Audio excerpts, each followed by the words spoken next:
সন্তান সভাপতি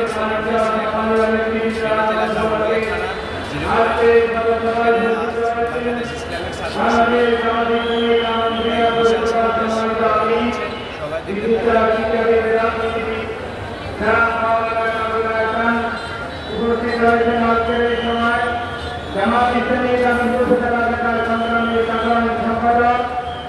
জনাব কামালউদ্দিন পাটোয়ারি, পৌরসভার সাধারণ সম্পাদক কামরুজ্জামান ভাই সহ বিভিন্ন ইউনিয়নের ওয়ার্ডের পৌরসভার বিভিন্ন ওয়ার্ডের আমির সেক্রেটারি এবং ইসলামী ছাত্র শিবিরের ছাত্র সর্বস্তরের নেতৃবৃন্দ, সাংবাদিক বন্ধুগণ, পুলিশ প্রশাসন, বিভিন্ন স্তরের গোয়েন্দা কর্মকর্তা এবং সংগ্রামী সমাজের ছাত্র যুবক সম্মানীয় ভাইরা